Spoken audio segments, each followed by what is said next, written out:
Christophe Février, président de GEO-PLC, éco-partenaire, agent de la performance énergétique. GEO-PLC est un acteur important de la transition énergétique. Nous nous qualifions d'éco-partenaires et nous accompagnons nos clients, collectivités, particuliers, entreprises privées, dans l'efficience énergétique au travers du dispositif des certificats d'économie d'énergie.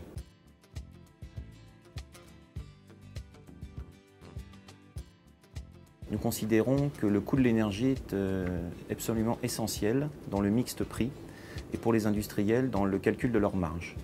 Quelques chiffres. Aujourd'hui, on a un écart de 1 à 7 entre le prix du gaz, entre le Japon et la zone américaine. Et plus récemment encore, le groupe Solvay annonçait des fermetures d'usines en Europe et notamment en France pour des réouvertures aux États-Unis ou des agrandissements d'usines au seul motif du coût de l'énergie dans sa branche chimie. Donc on voit bien aujourd'hui que le coût de l'énergie pour l'essentiel de l'industrie, toutes les industries lourdes, présente également un élément de différenciation considérable.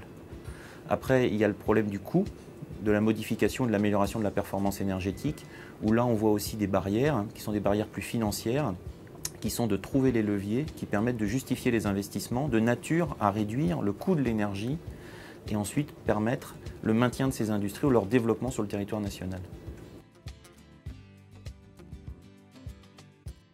L'âme de GEO-PLC, c'est d'offrir les leviers de solutions de financement à l'efficacité énergétique. C'est notre ADN. Donc le dispositif des C2E aujourd'hui, et plus encore dans son application au titre de la 3e période en cours de vote, va accentuer encore les efforts et les moyens mis à disposition. Puisque le dispositif des C2E, c'est un dispositif de péréquation. On taxe de manière générale le coût de l'énergie et ensuite, au travers du dispositif des C2E, on alloue aux agents économiques les plus dynamiques l'essentiel du bénéfice mutualisé du coût des certificats d'économie d'énergie. Ça permet, en fonction de la nature des investissements, de financer de 100 à 10% de l'investissement hors pause. La particularité du dispositif des certificats d'économie d'énergie, c'est qu'il fonctionne sur des fiches qui détaillent la nature des travaux. Ces fiches évoluent avec le temps en fonction de l'adaptation du marché à cette nature de travaux.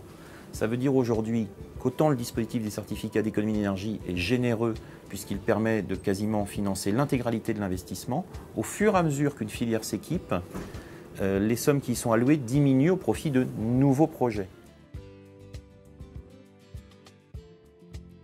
Autre levier d'action très fort, c'est un levier qui s'appuie sur la norme, c'est un levier qui s'appuie sur la performance énergétique, c'est le levier de la certification ISO 50001. Le levier de la norme 50001 permet de doubler automatiquement le bénéfice des certificats d'économie d'énergie. Troisième levier d'action que nous avons pu identifier, sur lequel nous travaillons de manière très active, c'est le levier du financement. Aujourd'hui, on réfléchit, au travers de GEO-PLC, d'accentuer le rôle des C2E au travers de la mise en place d'un fonds de soutien financier adossé à GEO-PLC qui permettrait de financer les industriels qui font les travaux. Libre à eux de nous laisser le bénéfice des certificats d'économie d'énergie, à nous de leur apporter les solutions d'engineering financière qui vont leur permettre de financer l'intégralité de leur investissement à vocation d'efficience énergétique.